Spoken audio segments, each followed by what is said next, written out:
বাংলাদেশের ক্ষমতাসীন নতুন নেতৃত্বের সাথে ভারতের কূটনৈতিক টানাপোড়েনের বিষয়গুলো স্পষ্ট। এই পরিস্থিতিতে ভারতীয় অর্থায়নে বাংলাদেশের রেল নেটওয়ার্ক উন্নয়নের যে প্রকল্পগুলো নেওয়া হয়েছিল তা মুখ থুবড়ে পড়েছে। ভারতীয় ঋণের আওতায় রেলের মোট প্রকল্প ৬টি। এর মধ্যে গত ১০ বছরে আলোর মুখ দেখেছে শুধু খুলনা মোংলা রেলপথ প্রকল্প। দিনাজপুরের পার্বতীপুর থেকে রংপুরের কাউনিয়া রেলপথ প্রকল্পের মেয়াদ শেষ হলেও নির্মাণ কাজ শুরুই হয়নি। সার্বিক অগ্রগতি মাত্র ০.৯০%। খুলনা দর্শনা রেলপথ নির্মাণ কাজের অগ্রগতি ৪.৭০% এবং বগুড়া সিরাজগঞ্জ রেলপথের কাজের অগ্রগতি ১৭.১০%। কাজ চলমান ঢাকা টঙ্গী ডাবল লাইন ও কুলাউড়া শাহবাজপুর রেলপথ প্রকল্পগুলোর মোট আর্থিক ব্যয় ধরা হয়েছে ১৪,৭৮৮ কোটি টাকা।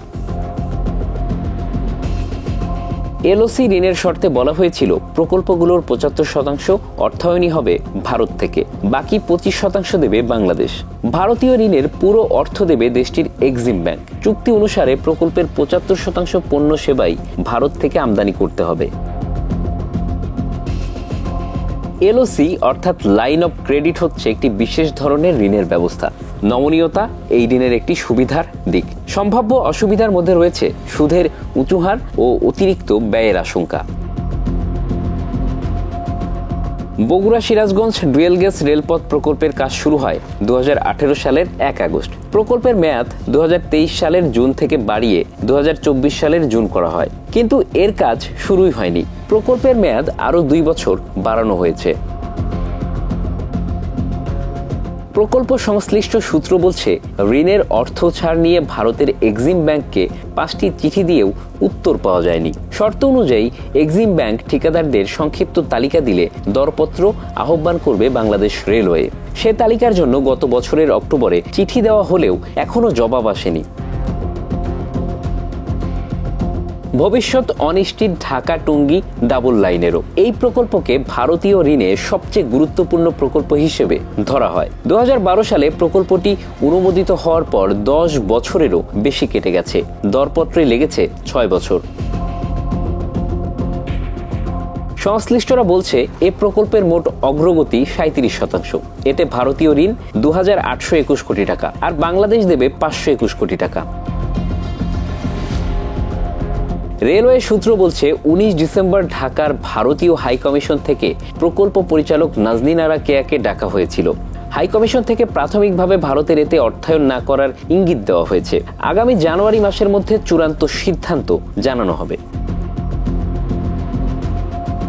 প্রকল্প সংশ্লিষ্ট সূত্র বলছে, গত জুনে বাড়তি ঋণ সহায়তার জন্য এক্সিম ব্যাংকে আবেদন জানালেও তাদের সাড়া মেলেনি। দ্বিপক্ষীয় বৈঠকে বিষয়টি উত্থাপন করলেও আশানুরূপ বার্তা পাওয়া যায়নি।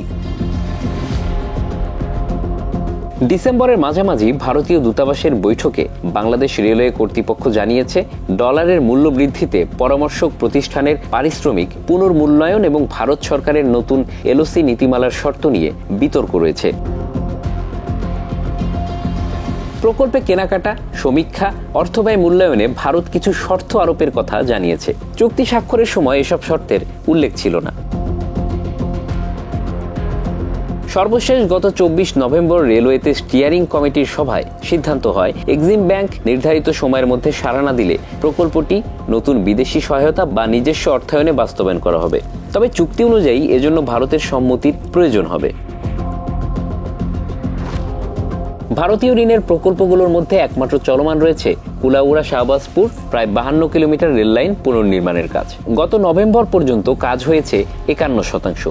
৬৭৮ কোটি টাকার এই প্রকল্পে চুক্তি অনুযায়ী ভারত ঋণ দেবে ৫৫৬ কোটি টাকা। বর্তমানে সরকারি অর্থায়নে কাজ চলছে।